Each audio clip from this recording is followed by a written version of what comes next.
Ces documents, publiés en Allemagne entre 1614 et 1617, marquent l'entrée officielle de l'Ordre de la Rose-Croix sur la scène européenne. À ce moment de la vidéo, je vous invite à cliquer sur le bouton d'abonnement si ce n'est pas déjà fait. Cela nous aide à continuer à explorer des histoires passionnantes comme celle-ci et à les partager avec vous. Laissez aussi un commentaire pour nous dire où vous suivez cette vidéo. Êtes-vous en France, au Canada ou peut-être ailleurs dans le monde? Reprenons.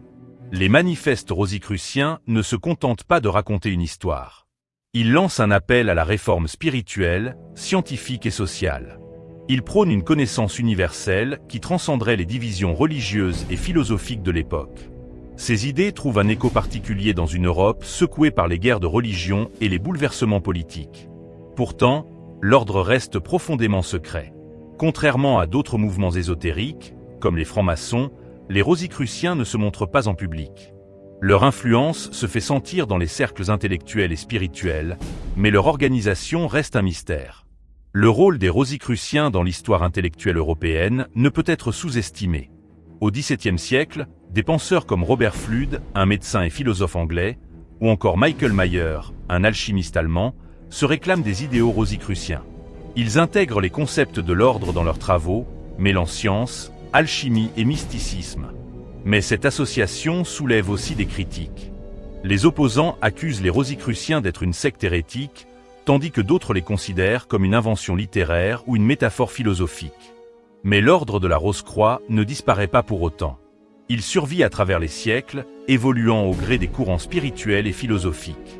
Au XVIIIe siècle, il se rapproche de la franc-maçonnerie, un autre mouvement ésotérique influe. Certains rites maçonniques intègrent même des éléments rosicruciens, créant ainsi une symbiose entre les deux traditions.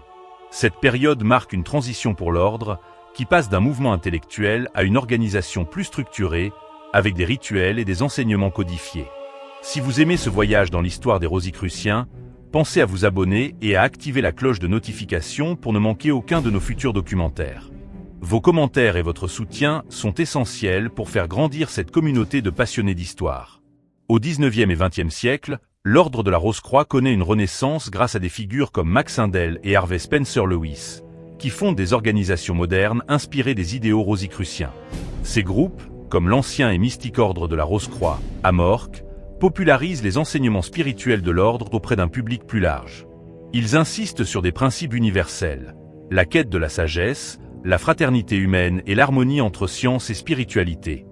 Aujourd'hui encore, l'héritage des rosicruciens reste vivant. Que ce soit à travers les organisations modernes ou dans l'imaginaire collectif, l'ordre continue de fasciner.